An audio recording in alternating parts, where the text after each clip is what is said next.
nirasya sarva sandeham akikritya sudarshanam prakashita rahasyam tam bhajami gurumishwaram. Itam Shri Radhika Prana Nata Pada Sarojayo Yena Premanubhutya Sha Dattam Tam Shri Gurum Bhaje. Shri Govinda Pararavinda Marupa Nanya Vilashojitan Purna Prema Rasotsavo Jalamano Vritti Prasannananam Shajvad Krishna Katha Mahamrita Payura Shomura Kelato Bande Bhagavatani Mananulabam Murdnani Patyakshito. Namah Shri Guru Krishnaya Nirupadi Kripa Krite Ya Shri Chaitanya Rupo Bhut Tanvan Prema Rasam Kalo Jayatam Surato Pangor Mama Mandamate Gati Matsarvasva Parambojo Radha Madanamohano.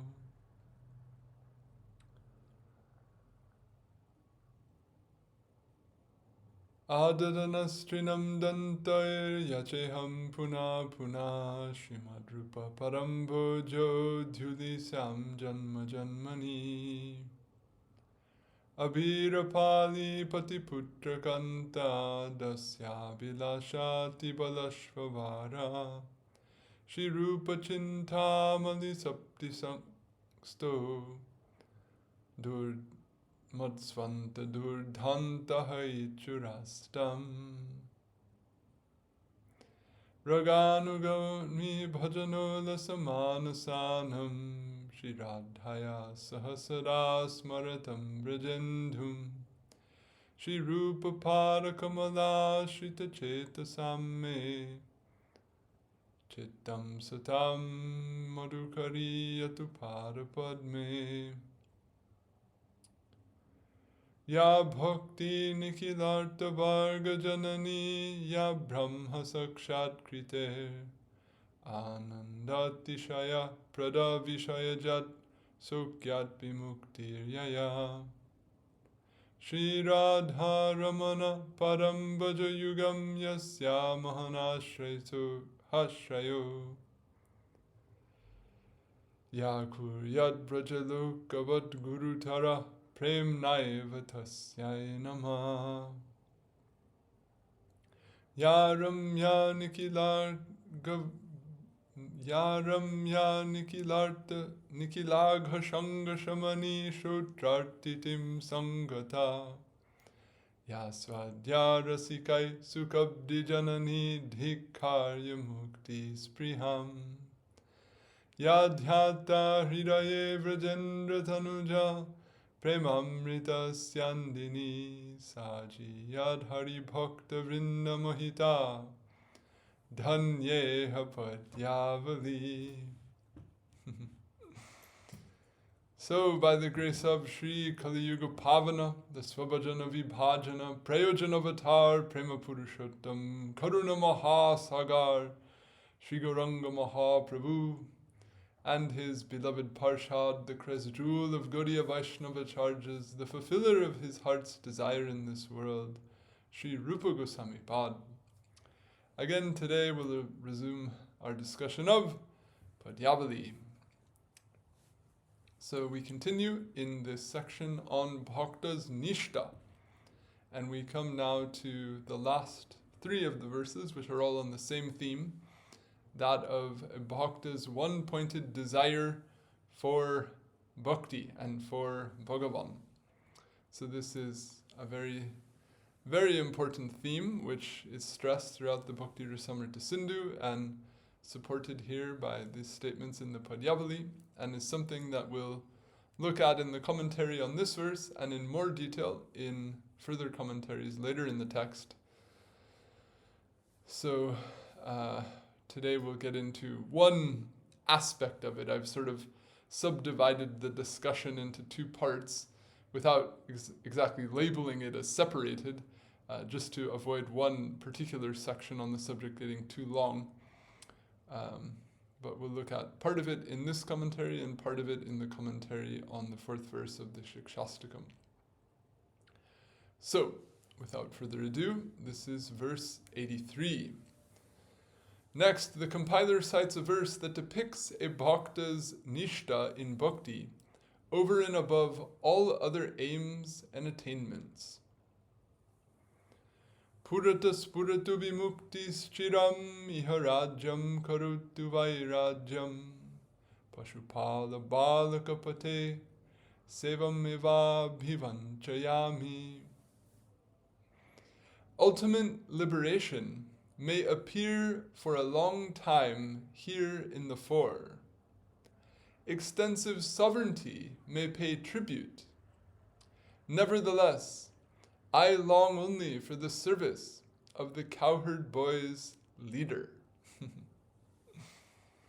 So leader, or the prince among the cowherd boys, or the best of the cowherd boys, Sri Krishna. I long only for his service, and neither for what here is called ultimate liberation, or what is called extensive sovereignty.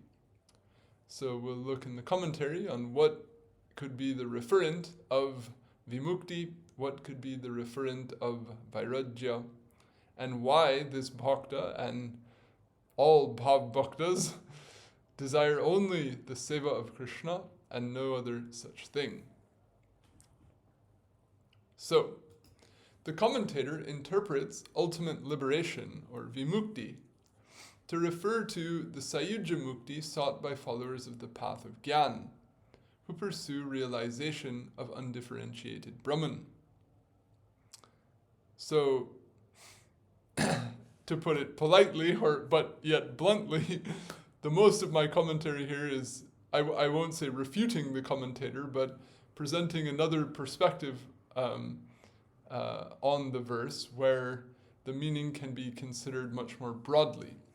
Perhaps, it's not unlikely that this poet may have had sayujya mukti specifically in mind, and fast forward, the word vairājya is taken to mean the siddhis achieved by different types of yoga. So to say, I don't want siddhis, I don't want mukti, meaning I don't want nirvishesh Brahman, I just want savishesh Brahman, I just want bhakti, I just want Bhagavan. This is in essence what the commentator is saying. What the poet is saying. But do we need to interpret vimukti as only referring to sayujya, as the commentator does? Do we have to say that that's what vimukti refers to? Or could it refer to all types of mukti more broadly? So I'm going to demonstrate with reference to the Sindhu and the Sandarbhas and elsewhere that the meaning can also be taken to mean any type of liberation whatsoever. So why is that, and how is that? There's some very rich, very fine points that Rupa Gosvami, Jiva Gosvami, Chakravarti Pad bring out, which are very clarifying and also fortifying of this very central point, as we've talked about many times. The principal characteristic of bhava bhakti is tadeka sprihatva, or desirousness only of him. Mukhya lakshanam, as Jiva Goswami says, that this is the primary characteristic of bhava bhakti. And sadhana bhakti is defined as that the aim of which is bhava bhakti, or that the whole purpose of which and the success of which is the manifestation of bhava bhakti into the heart. And what is bhava bhakti? It's this state in which there's no desire for anything other than bhakti, or anything other than the object of bhakti, Bhagavan. So to do sadhana, in essence, means to go from having many desires to having only one desire, the desire for bhakti.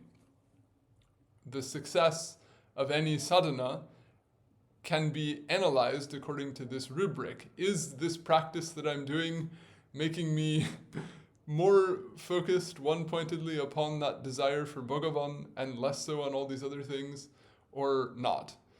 And from that, I can infer the relative efficacy or the value of whatever practice I may be doing. And I can also have some, sense of how far I am along on the path, so to speak. How much I actively act upon or foster or pursue desires for other objects, and how much my thoughts, my words, my deeds are in tune with my aspiration for bhava bhakti, for this state of one singular desirousness upon bhakti, upon Bhagavan.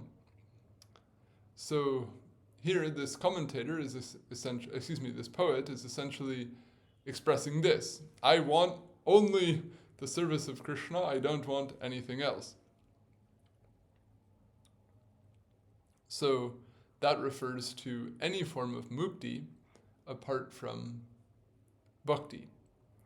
So, alternately, it can be understood to refer to any of the 5 types of mukti mentioned in Srimad Bhagavatam, since Bhagavan Kapiladev explains in 3.29.13 that one-pointed bhaktas do not accept any of these forms of mukti without their being purely for the sake of service. So, a well-known statement: without my service, people, meaning my bhaktas, do not accept even salokya, sarshti, samipya, sarupya, or ekatva, oneness, meaning sayujya, even when these are offered to them by me. And we'll look at the details of what these different types of mukti mean in a later comment, so I won't go into that detail now. So Bhagavan himself is saying, even when I try to give these things, they don't accept. So the compiler explains in Bhakti Rasamrita Sindhu the reason why one-pointed bhaktas do not accept any of these forms of mukti. These bhaktas, whose minds are satisfied by service to Sri Krishna's lotus feet, shall never have any desire for moksha. So a desire is a state of dissatisfaction. So if they have no dissatisfaction, they have no desire. So since their mind is satisfied, they don't desire anything. And how is it satisfied? It's satisfied by service to Krishna. So when one can truly find and feel satisfaction in serving Krishna, all one's other desires will disintegrate or fall away. So the compiler cites numerous statements from Srimad Bhagavatam and other Shastras as evidence of this conviction on the part of Bhaktas, such as the following statement of Bhagavan Vishnu. So I've chosen just a couple of statements which are spoken by Bhagavan himself and direct from the Bhagavatam. Rupa Goswami quotes almost 25 verses on this topic, but these are 2 of the most forceful, if you will, and also there's some very important points in the comments on them. So, quote, this is a statement of Bhagavan Narayan to Durvasa when he's praising the position of his bhakta, specifically Ambarish. So he says, being fulfilled by service to me, they, meaning my bhaktas, do not desire the 4 types of mukti beginning with salokya. That can be attained by service to me, much less anything else that is dissipated in time. So the key phrase here is sevaya purna, that they are purna, or they are complete, or they are fulfilled, sevaya, by seva. By their seva they feel full, they feel complete. So they don't desire anything else. Sri Chakravartipad comments in regard to this verse that here Sri Bhagavan describes the pinnacle of his bhaktas' desirelessness, nishkamatva. That is, their non-desirousness of anything other than bhakti and the satisfaction of Bhagavan. So, nishkamata is a major theme that threads through the Bhagavatam. It's something that Jiva Goswami spends a significant amount of time upon in the Bhakti Sandarbha. And here, this statement of Chakravartipad is very significant because throughout the Bhagavatam, repeatedly, this quality of bhaktas being nishkama, or desireless of anything other than bhakti, is shown, But here, Chakravarti Pad says, this verse shows the pinnacle of that. So, of the purity that this text is trying to teach, this statement shows the acme of that purity. So, do I need to say that it's important, or that this is a very valuable verse? This is really a very, very strong remark of Chakravarti Pad, and as we've heard many times, that the status or the level of so to speak greatness or sadhutva of the sadhu can also be determined by their nishkamata or their desirelessness. If what makes someone a sadhu is Krishna bhakti, and Krishna bhakti is present to the extent that there is one pointed desire of him, then the absence of other desire is a direct measuring stick for the extent of the presence of that one pointed bhakti. So how much nishkamata does the person have? That much they can be said to have bhakti. So here, the pinnacle or the ultimate state of nishkamata is shown. So also it's significant that it's not that this idea of nishkamata is synonymous with just some kind of, almost masochistic sense of self-denial. Rather, that they just, force themselves not to act on any other desire or something like this. This isn't the idea, but rather they actually don't desire anything because they're feeling fulfilled. So this is very significant in the sense that the whole psychology of the path of bhakti is not actually about denying the mind pleasure or trying to suppress the tendency to feel satisfaction or pleasure.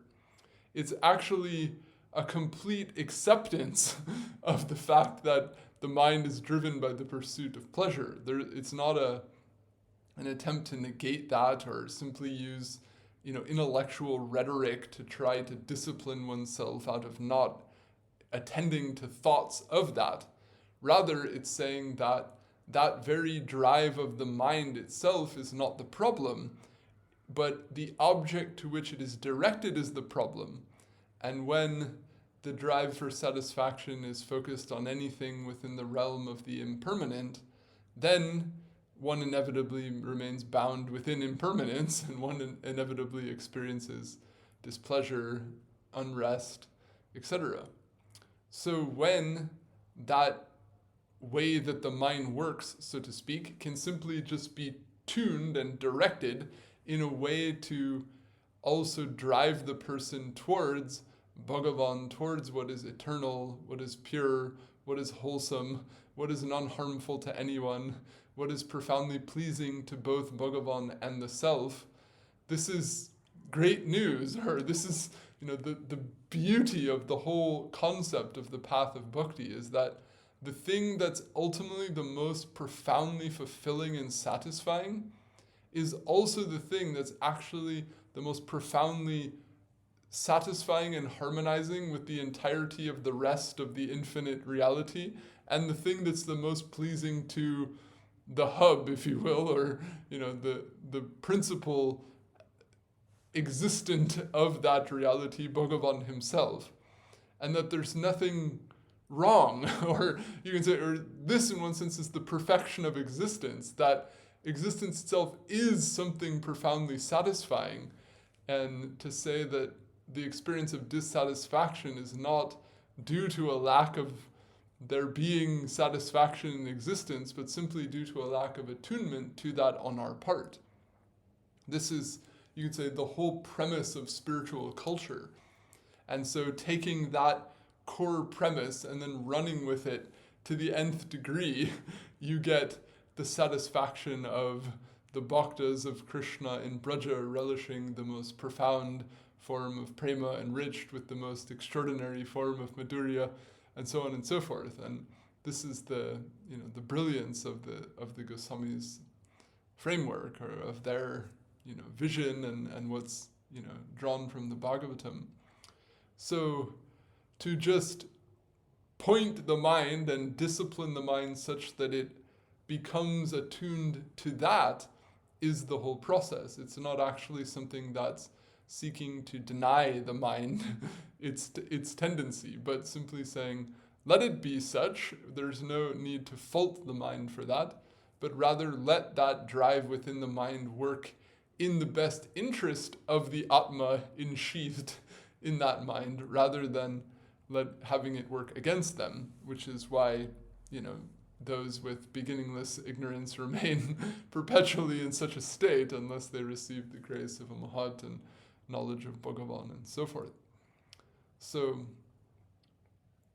to say that this desirelessness is an outcome of feeling complete satisfaction, shows that a person is one way or another going to pursue satisfaction. Whether they like it or not, they actually can't stop themselves. So when that satisfaction is found in the most wholesome, integrated thing, then it's pure, it's glorious, it's beautiful, it's all right, so to speak. So that's what this verse is all about, to say that, Bhagavan himself saying, my bhaktas are completely fulfilled by serving me, and therefore they don't desire anything else. So this is what's elaborated on in the comments. So Sanatana Pad, he gives it in a nutshell, saying, Sevaya Purna, or fulfilled by service, means of completely fulfilled desires, solely because of bhakti to me. Or it means possessed of the rasa of the highest bliss, or it means, in other words, simply experiencing the highest bliss. They do not desire anything other than service to me is the meaning, because of bhakti's being the supreme attainment in and of itself. So when someone experiences bhakti, they experience the greatest satisfaction. Because they're experiencing such satisfaction, they don't desire anything else. So bhakti becomes the attainment in and of itself. This is, in a nutshell, what Sanatana implies. So Jiva Gosvami beautifully draws that out a little more elaborately here in a passage in the Bhakti Sandarbha. So Sri Jivapad further elaborates on how bhaktas become desireless by virtue of the spiritual satisfaction they experience by virtue of bhakti in and of itself. Bhakti's being of the nature of the supreme satisfaction, or paramasukha, is also observed. In this regard, manifestation of its being of that nature is certainly observed in the sadhana stage, as per the Bhagavat 1.2.22. Quote, therefore, indeed, with paramount delight, the wise always perform bhakti to Bhagavan, Vasudeva, which is purifying of the self. And in 1.18.12, the sages say to Sutta Goswami, you have made we whose bodies have been blackened by smoke in the midst of this uncertain sacrifice, drink the sweet nectar of the lotus feet of Govinda. So it means they're pouring ghee, they're saying mantras, they're burning so much ghee and wood that so much smoke has emerged that their whole bodies have become covered with soot, so that they've turned black with soot, doing so much yajna, and yet they don't actually even have complete conviction that doing all this yajna will actually lead to something that's truly fulfilling for them.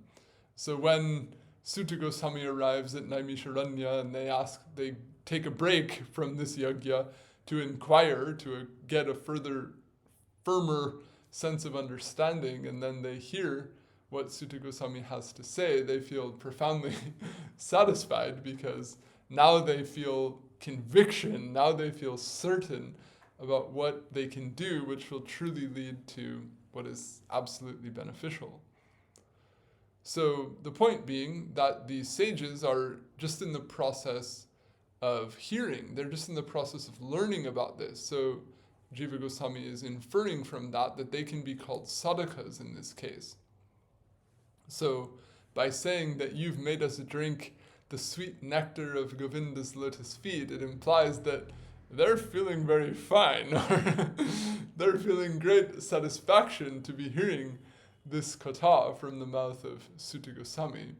So this shows that even as students, even while learning, just the process of learning, just the process of hearing, this is so pleasurable, this is so satisfying, that even that is enough to eclipse the interest that one could have in other things. Or there's enough satisfaction even in the process of learning about and practicing this bhakti that's supremely blissful, that itself eclipses the satisfaction that can be found in other things. So you can draw a kaimutya nyaya from this, that when bhakti is more satisfying than anything else, even when you're just learning how to do it, then how satisfying is it when you actually receive it and it's actually animating your every thought, word, and deed? This is the broader implication. So in the siddha stage, and I might have jumped the gun here, this is what Jiva Gosvami has to say next. In the siddha stage, that is the stage in which one has attained siddhi, that is, received a self-manifestation of bhakti into the psyche, it is indeed consequently manifest. That is, since bhakti is of the nature of the supreme satisfaction even in the stage of sadhana, then it goes without saying that bhakti is supremely satisfying to someone who has reached the siddha stage. As is described in this very same verse of Bhagavan Narayan spoken to Durvasa. Quote, being fulfilled by service to me, they do not desire the 4 types of mukti beginning with salokya that can be attained by service to me, much less anything else that is dissipated in time.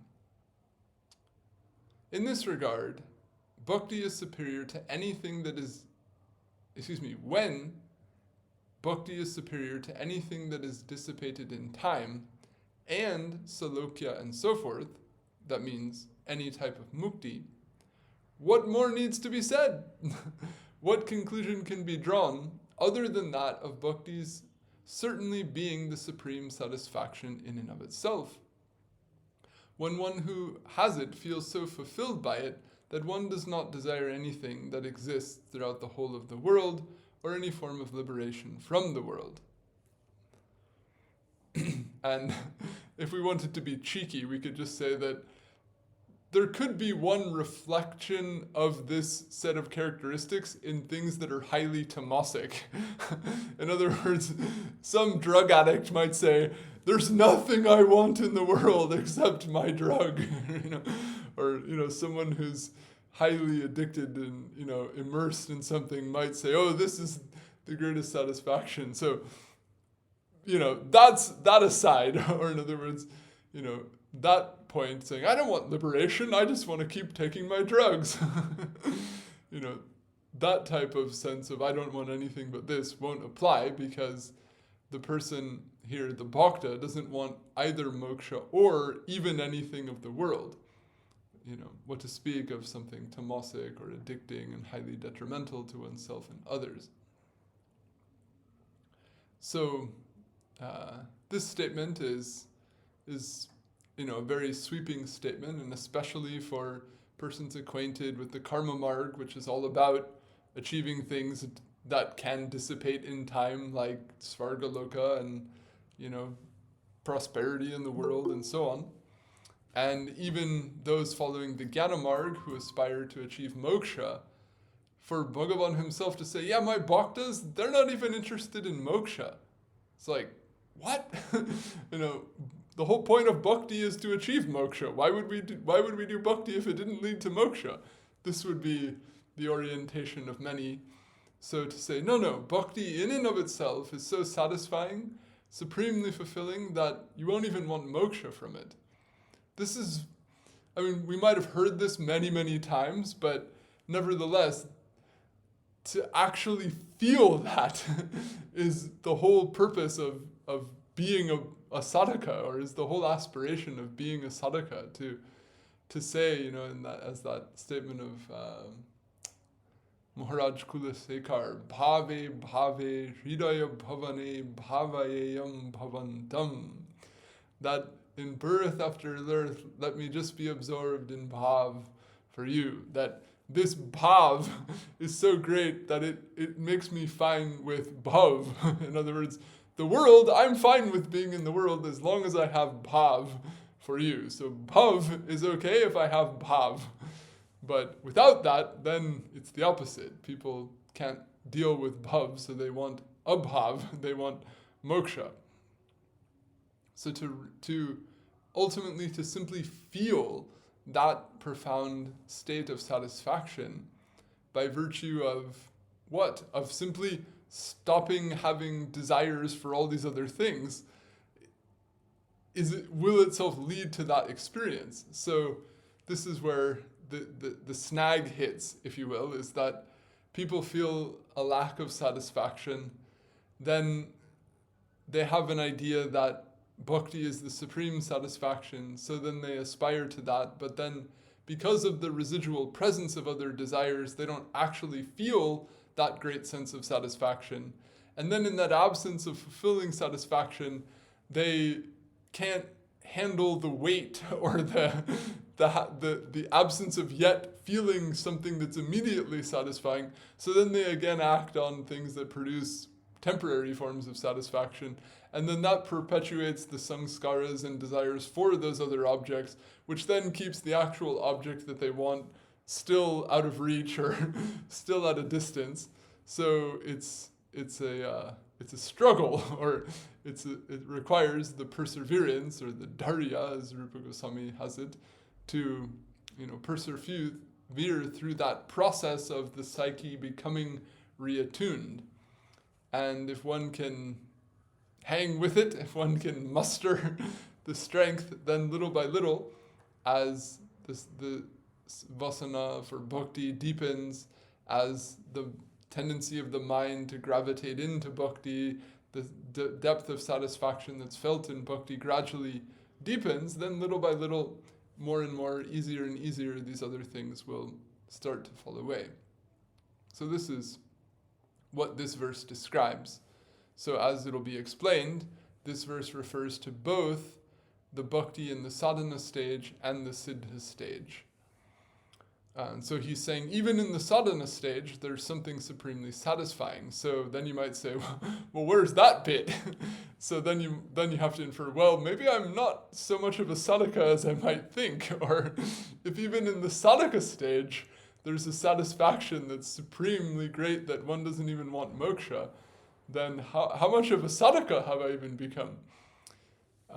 So that isn't, said to make anyone, quote unquote, feel bad, but just to feel a sense of groundedness and a sense of refreshed wonder about what a profound and sublime thing bhakti is, if we can just get it, so to speak. So more on this in another comment. Sri Jiva discusses this subject further in regard to Srimad Bhagavatam 126, where bhakti is also said to be a cause of complete satisfaction. That dharma because of which causeless and unobstructed bhakti to Bhagavan can come to be, and by which the self, meaning the mind, becomes fully satisfied, is alone the highest dharma for humanity. So Jiva Goswami explains, when it was asked at the beginning of the Mahapuran, quote, please tell us what is the highest good, the essence of the entire Shastra, then the answer is stated in this verse. Dharma performed exclusively for the sake of satisfying him is the highest, that is superior to all other forms of dharma. He states this form of bhakti's intrinsic quality.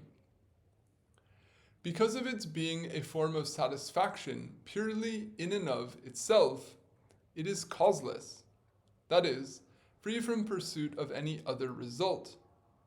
And it is unobstructed, that is, unable to be superseded by anything, because of the non-existence of any other satisfying producing object beyond it. That is, nothing can obstruct one from engaging in this ultimate form of bhakti once one has experienced the supreme satisfaction it can produce, because there's nothing that produces greater satisfaction than such bhakti itself. The underlying reasoning here, as Sri Jivapada explains elsewhere, is that satisfaction is the object of unconditional affinity for every embodied being, and thus the fundamental object being sought in every action performed by every embodied being. And this is a compressed analysis according to this, in the beginning of the Priti Sandarbha, he makes it twofold: the pursuit of satisfaction and the removal of suffering. And then that is itself an encapsulation of discussion of the subject of prayojan in the Nyaya Shastra, where, according to the commentators on the Nyaya Sutra, they give it 4 categories: the pursuit of sukh and means to sukh, and the avoidance of suffering or dukh, and the means to avoidance of suffering or dukh. So they say that motivation can be 4-fold. But you can just compress that down into 1 and say avoiding suffering or pursuing a means of avoiding suffering is actually ultimately a pursuit of happiness, and pursuing even a means of happiness is fundamentally just a pursuit of happiness. So really everyone's just trying to get happiness. So there's no contradiction between the analysis. This is just a very concise way of putting it.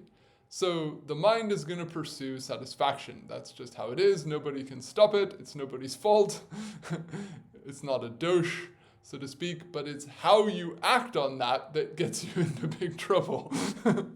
Or gets you into great sadhutva and, makes you a great bhakta. In either case, that same drive is active in the minds of both great bhaktas and in those of non-bhaktas, whoever they may be. No need to pick on them. So, an embodied being engages in a particular activity so long as it produces satisfaction, or is understood to be a feasible means of attaining satisfaction. Whatever activity in and of itself produces superlative satisfaction will never be relinquished once it is performed, because no one will ever feel an inclination to relinquish it, since there is no way to experience greater satisfaction than continuing to perform that very activity. So this is also alluded to in the Gita, this phrase, raso vājyaṁ raso patra param drishtva nivartate, that when upon seeing a greater thing, one lets go of a lesser thing. This principle, what was promoted as this idea of acceptance of a higher taste and the, disavowing of a lower taste. So that same concept is what Jiva Gosvami is leveraging here in this comment and saying, once someone experiences the supreme bliss of bhakti, then they'll never stop doing bhakti and they'll never want to do anything besides bhakti, because there's nothing more satisfying than bhakti. Since bhakti performed purely for the satisfaction of Sri Bhagavan is itself the supreme satisfaction that a jiva can ever experience, one does not perform such bhakti for any other reason. So this is an interesting comment, and we'll look later at other commentaries on this same verse, which give a different interpretation of the meaning of ohituki, or causelessness. And even Jiva Gosvami himself gives alternate interpretations of this word elsewhere. So this isn't the only meaning of this term, or the only way that this verse is read, but it is one, and from what I've observed, it seems to be a lesser circulated or a less frequently discussed aspect of it. And here it's relevant because it has ontological significance to illuminate the psychology of the poet of our verse of discussion.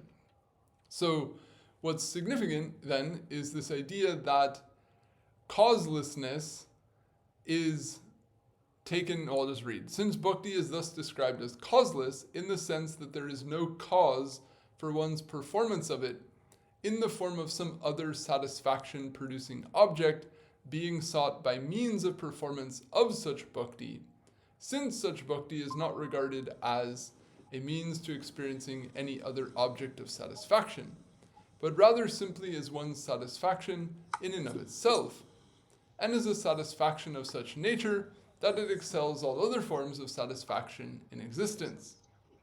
By virtue of such excellence, such bhakti remains ever unobstructed, because one who has experienced the superlative satisfaction it produces never relinquishes it in favor of any lesser satisfying alternative.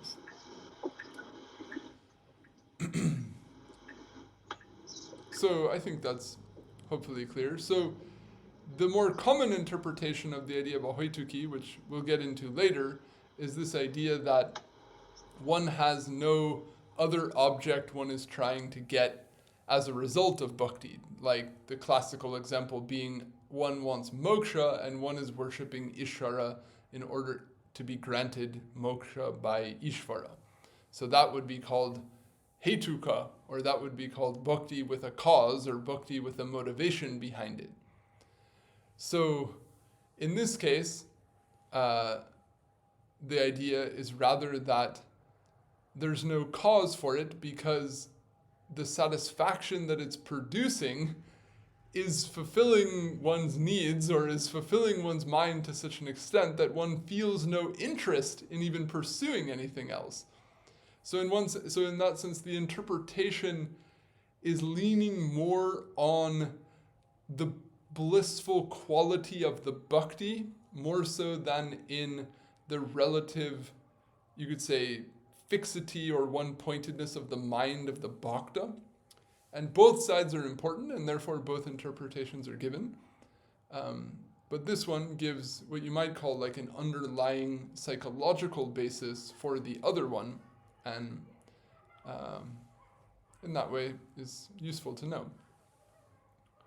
So, Sri Rupa goes into further detail on this subject in Bhakti Rasamrita Sindhu, after listing numerous verses that demonstrate bhaktas being non-desirous of mukti, much less anything of the realm of samsara, by explaining that 4 of the 5 aforementioned types of mukti, that is all of them except sayuja mukti, which is excluded from consideration by bhaktas categorically because there is no scope for service to Bhagavan within it, can be divided into 2 categories, which he terms sukh aishvaryottara, that is, mukti in which satisfaction and powerfulness are overlaid, that is, are the object of desire predominantly, and prema sevottara, that is, mukti in which only service with prema is overlaid, that is the object of desire predominantly. So I have to say, when I was first studying this section of the Sindhu, I was taken aback by this analysis, because just when you initially read it, I'm reading along and you're hearing, okay, bhaktas don't desire moksha, they only desire seva. Okay, I think I get the idea. And then he makes these categories. Okay, there's moksha in which the person wants the pleasure of being a mukta and the pleasure of having all this divine power and form and so forth. And that there can be a desire for moksha in which this element is the predominant element. So okay, that's not what bhaktas are going to be interested in. And then the second category, prema sevottara. Okay, there's mukti, and in that prema, the service with prema, that's the main element. Okay, well then that's what bhaktas want. That's obviously what as I'm initially reading, I'm thinking, okay, of course, this is where the author is going with it. And then in the next statement, Rupa Goswami says, then in 1257, that one-pointed bhaktas, that is, they who cherish only the sweetness of prema, never accept even sevottara mukti, much less sukhaishvaryottara mukti. When I got to this, I had to read it again and again and reread the commentaries, and I was like, at first I couldn't understand, and then, finally, eventually, at least the intellectual concept became clear, but it was like a layer of precision and purity that I hadn't even conceived of. So it's always just something, that experience of initially being acquainted with this is something that I just left me feeling a bit humbled. So just sharing a personal memory. But Chakravarti Pad, he clarifies the whole subject like this. Never except is stated because the one pointed, That is, bhaktas never accept even mukti wherein service with prema is overlaid, because of the contingency of the presence secondarily of an intention upon one's satisfaction, on account of the usage of the word overlaid, or uttara, in the aforementioned term for the second type of mukti, that in which service with prema is overlaid. That is, one-pointed bhaktas who cherish only the sweetness of prema do not accept even mukti wherein service with prema is overlaid, because the very idea that service with prema is overlaid within any form of mukti implies that there is some secondary presence within the desirer thereof of an intention upon one's own satisfaction, in contrast to having intention fixed solely upon Bhagavan's satisfaction. And one-pointed bhaktas want only service with prema, that is, service performed with singular intent upon Sri Bhagavan's satisfaction, unmixed with any intention upon their own satisfaction, meaning any experience of satisfaction independent of satisfying Bhagavan. Because once you start satisfying Bhagavan, you're not going to be able to stop feeling satisfaction. In other words, there's definitely going to be experiences of satisfaction once you're actually there. So it's not that you'll ultimately ever succeed in denying yourself satisfaction, even if you wanted to. But that the purity or the virtue of the param bhakta is that they can even be engulfed in the most intense satisfaction that's beyond the satisfaction experienced by any other type of mukta purushas, what to speak of samsaris, and yet all of that profound satisfaction doesn't thwart or sway the intensity of their fixity upon satisfying Bhagavan at all. That's amazing. Or, that is you could say the glory of a bhakta, the beauty of the heart of a bhakta. That they, even in the midst of feeling so much, and this is shown in the beginning of the Charitamrita, in particular in relation to the Braja Gopis, and also there's an example given of Daruka, Krishna's charioteer, who on one occasion was fanning Krishna. This is described by Rupa Gosvami, and as he was beholding Krishna's figure on some particular occasion, he became so overwhelmed by the sight and the beauty of Krishna at that moment that his eyes were welling up with tears, his body was starting to tremble, and he was, just to put it sort of bluntly, becoming ecstatic. But as soon as that started to happen, then immediately that started to interfere with his ability to fan Krishna. So it started to interfere with his seva, or, the sweetness of the prema.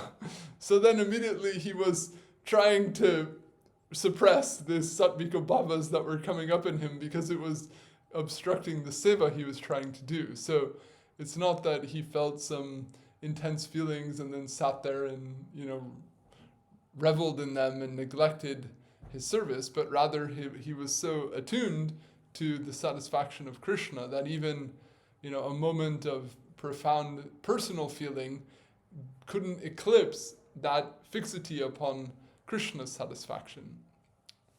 So this is what's alluded to here.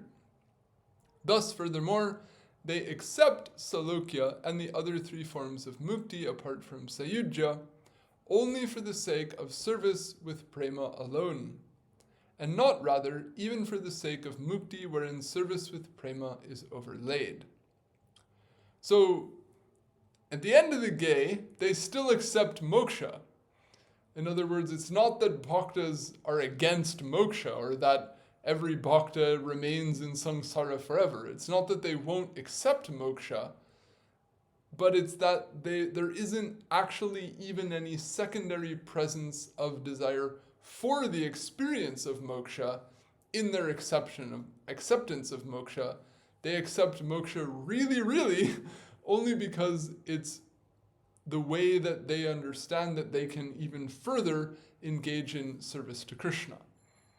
A little bit like, at least in theory, the way, elected officials, they all, especially in India, they all, put pictures up of themselves with their palms folded as humble public servants who are stepping forward only to serve the people, and that ideally speaking, in theory, they're adopting this power because the only purpose, the only motivation they have is serving the people. It's not to glorify, to aggrandize themselves. It's not to satisfy their own egos of being some type of important or historically influential person.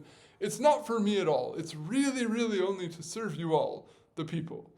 So, who and when that ideal is fulfilled, that's people may have their individual opinions about the relative integrity of various politicians.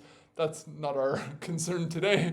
But just the theory of it is that they do accept this position of great responsibility and influence, which comes with it a lot of perks or benefits or things that do cause pleasure to oneself.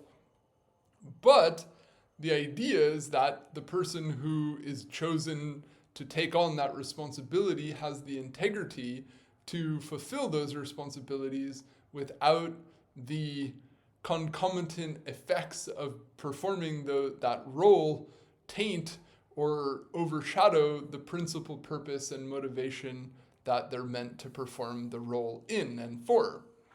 So similarly, bhaktas may accept moksha, which is, certainly a great privilege and certainly gives you entrance into all things wonderful. But truly, truly, they're only accepting that because it's to please Bhagavan, because it's to further, engage in his service, to express prema for him.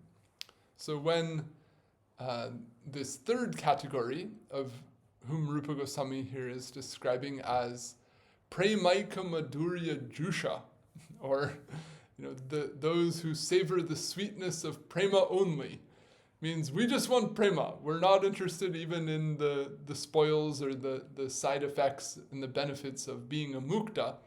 We really only want prema. But because prema exists in the realm of muktas, then okay, we'll go there. But it's not because for any purpose of just going there. It's really only for the purpose of prema. This is the balance, if you will, or the integrity, or however you want to describe it. So Jiva Goswami, he has a few points on this as well. In this state, and the reason I quote both Jiva Goswami and Chakravartipad in this case is because Chakravartipad gives the overall gist a little bit more clearly, but Jiva Goswami elaborates and he quotes the same verse that we were discussing before, so it fits with the whole theme and shows further the significance of this previous statement. So, in the statement in Bhagavatam 9.4.67, quote, being fulfilled by service to me, they do not desire the 4 types of mukti beginning with salokya that can be attained by service to me, much less anything else that is dissipated in time. So in this statement, the first service mentioned in the verse, by which forms of mukti are attained, is that the form of which is sadhana.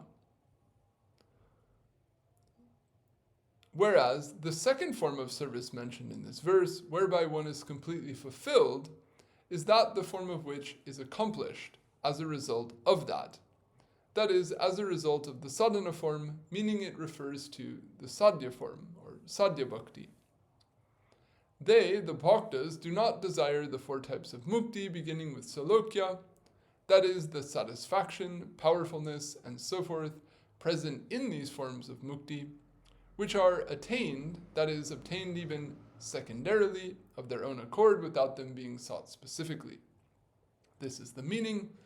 They are fulfilled, that is, possessed of supreme bliss, just by his service directly. If this service indeed requires salokya and so forth to be accomplished, since one cannot personally serve Bhagavan without being on the same plane as him, being in his presence, and having a body capable of and suited to rendering service to him, and they do not desire that is, salokya and so forth, in and of themselves, independently of the service they desire to render, then, a fortiori, why would they desire oneness? That is, sayujya, wherein there isn't even the potential to engage in service to Bhagavan at all, in lieu of salokya and so on, or anything other than that which is verily dissipated in time.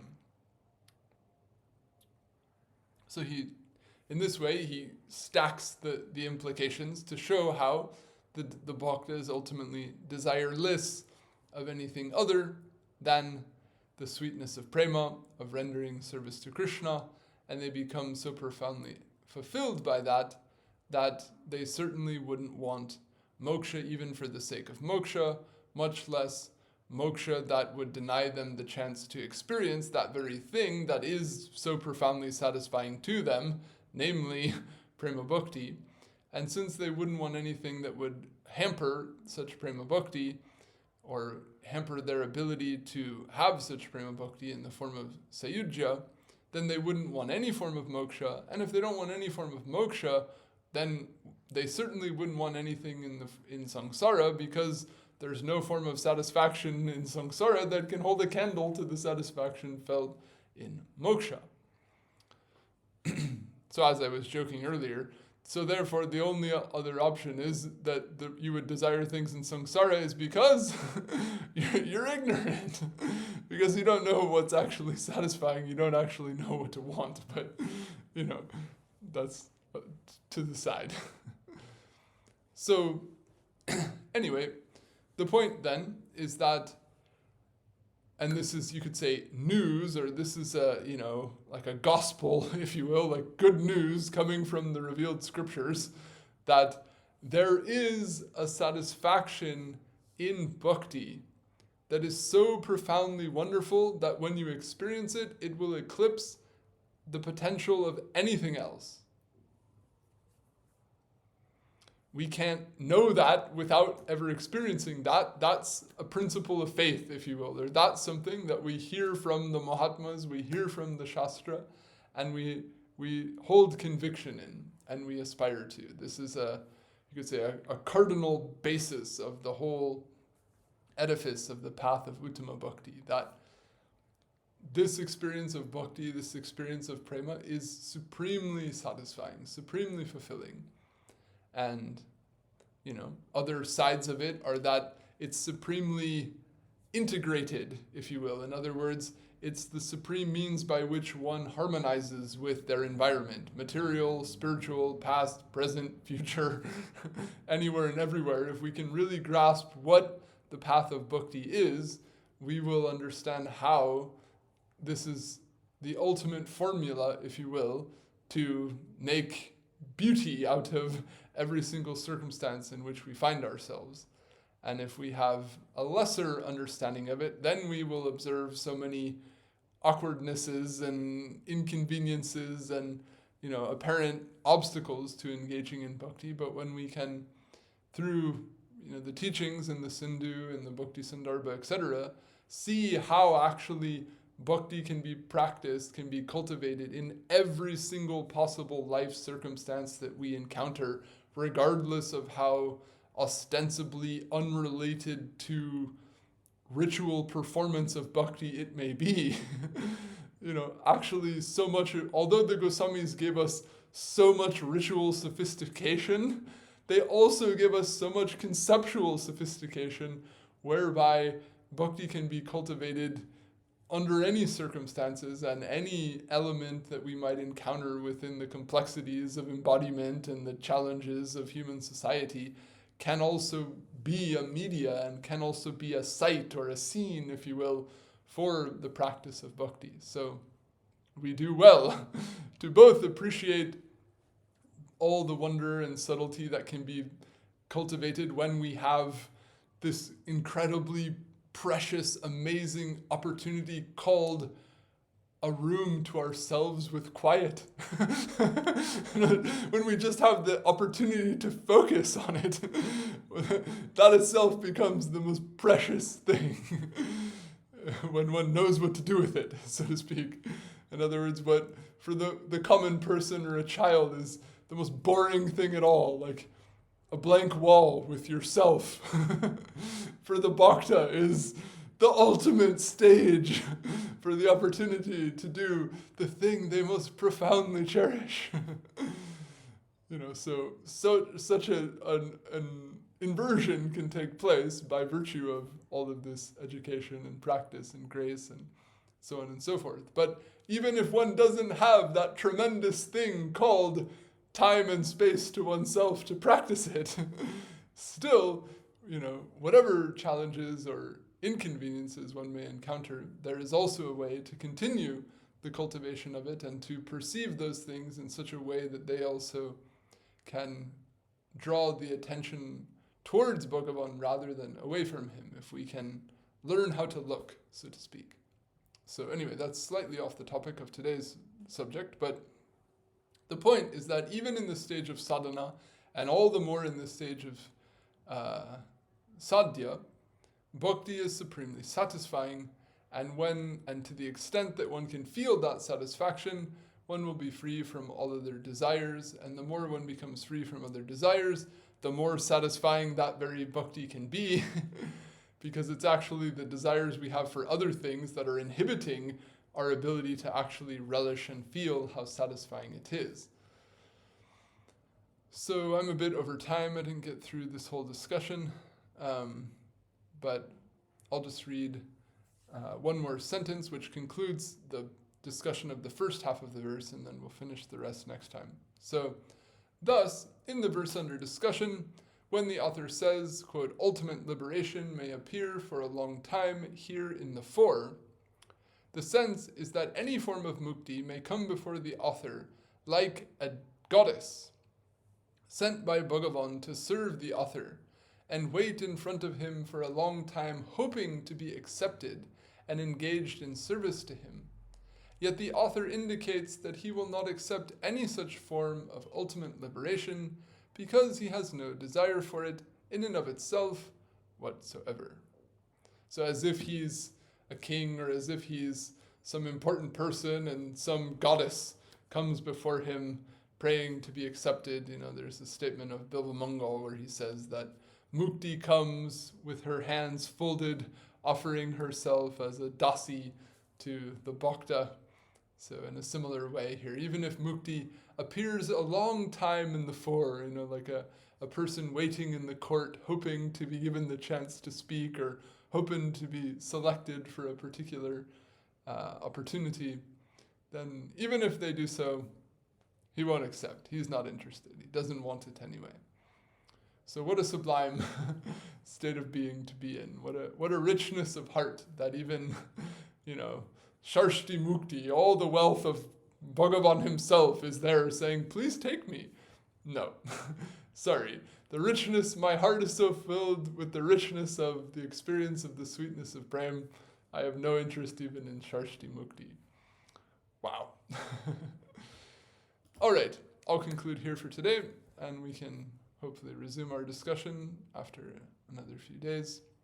So if anyone has any comment, question, correction, feedback of any other type, feel free to share. Maharaj, I have a question about Rupa Goswami's comment about the two types of bhakti. Okay. I know that when I joined Krishna consciousness, of course, you don't know anything, so you follow because you're told to follow, and over the course of time, then you develop a liking for it.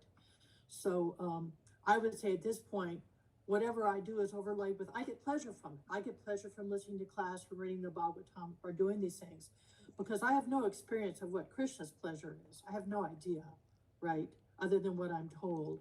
So does that mean that there's going to be a stage where, although I'm getting pleasure, I completely I'm more fixed on Krishna's pleasure? Is that right?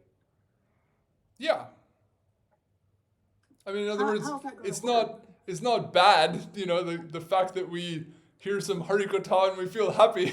We don't have to feel sad that we're happy that the Harikatha was nice, but at the same time, gradually for the person, the experience of offering the service and seeing that the service is satisfying, that becomes the source or the motivation more so than the satisfaction that oneself might feel. For example, in the West nowadays, people popularize kirtan. So if you've ever had the experience of quote unquote sharing kirtan with people, or however they like to market it now, then you can see people who are chanting this kirtan, but they're singing it the way they sing rock music. They're enjoying it in a particular way.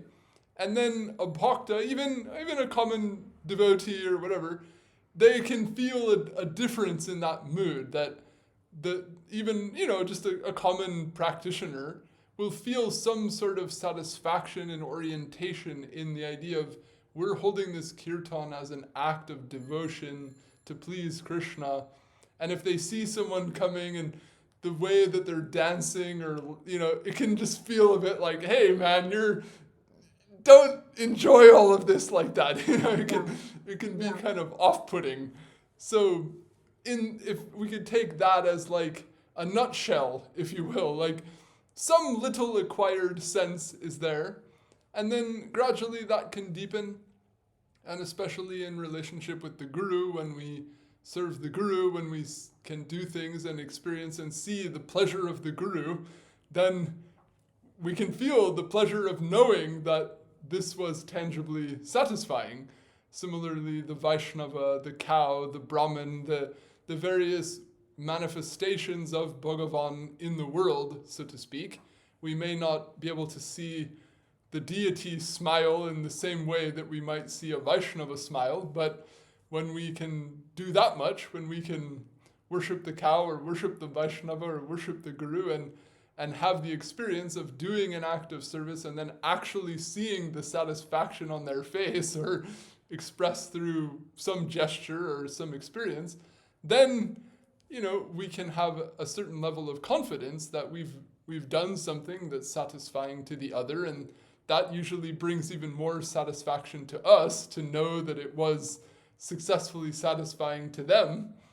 And then that can unfold, and then as we learn more about the subtleties of how many internal things need to be attuned in order for our bhakti to truly be pure and satisfying to Bhagavan, then gradually we try to attune it in that way, and we get a sense by inference of confidence that what we're doing may be more pleasing than what we were doing many years ago, when we see how much we've at least been able to correct this far. So those are maybe a few points of reference for that subject. Oh, that's nice. Those are nice hints. Thank you. Thank you. And is that it? I see, Vidyaji, did you have something to say also? Yes. I have two questions actually. Sorry, I'm at work, so maybe not be very clear. I'll have to ask questions and turn off. I will listen to you. So first thing that comes to mind is when we talk about this mokshas being offered to devotee. What stage of devotion are we talking about?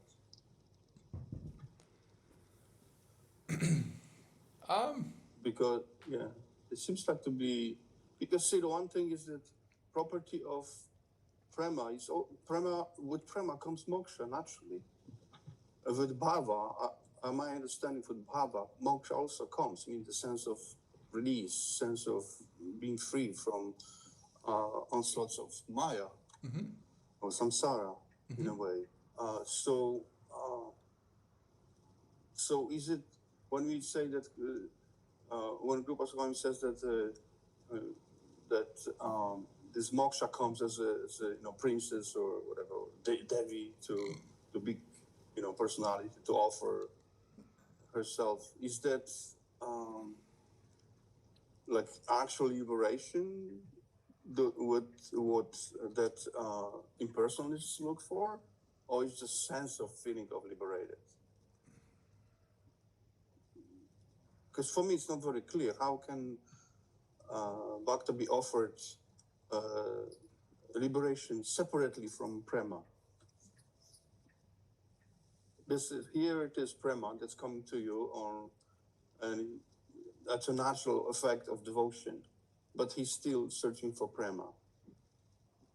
Mm-hmm. So, so I'm sure if I'm clear about this question, but perhaps it'll give some idea of what stage are we talking about, and what type of prema are we talking about?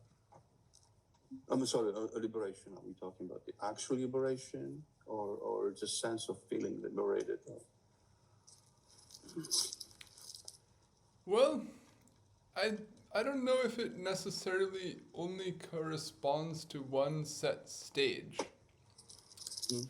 And we hear in the Bhagavatam various instances of Bhagavan giving darshan to bhaktas, to Dhruva, to Prahlad, to Prithu Maharaj, to, Chitraketu, and so on.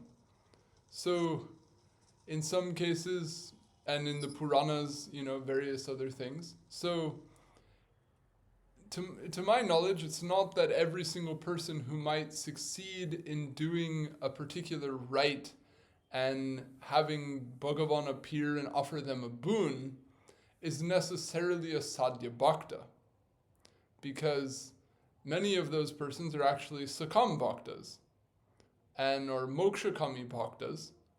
So according to our terminology on the path of Uttama-bhakti, those persons wouldn't be classified as persons who'd achieved bhava or prema bhakti, but nevertheless they may have Bhagavad darshan and get moksha if that's what they desire. So, in that sense, I don't know if we can say that being offered moksha by Bhagavan is necessarily fixed in a relation to a particular stage of purity on the path of Uttama-bhakti. If anything, it probably has more to do with just how intensely the person pursued their desire, so to speak. Whether it was purely for prema or not, maybe it was just actually for moksha, but if it was, very assiduously pursued, then, for example, not quite the same, but we hear about asuras who do these incredibly austere, difficult feats to get various boons. So persons who might have, been very extreme in their practices may receive the darshan and the chance to be offered these things due to the intensity of their efforts. So that's one side of it to consider. And in terms of bhaktas themselves on the path of Uttama-bhakti, my understanding would be it's not necessarily the case that literally some goddess will come out of the sky and start talking to them and saying, I'm moksha personified, please accept me. This is primarily figurative language, and could be considered from a practical perspective a way that bhaktas can introspect, and a way that they can also identify different currents of thought within their own mind and sustain a sense of one-pointedness and affinity for the spirit of prema bhakti itself. And thus, they might experience some type of great satisfaction or, detachment from the world, or a sense of freedom, or, even a certain sense of blissfulness. And then they may have a certain internal ethic to not just sit in that, but rather to continue to, progressively engage in the service of Bhagavan without, being carried away by that, if you will. That's something like we saw in the example of Daruka. So does that touch upon what you wanted to talk about? I'm not sure if I'm quite all the way sure on where you want to go with this. Yeah, it's pretty clear. I understood that it's metaphorically expressed, so as this, they become. But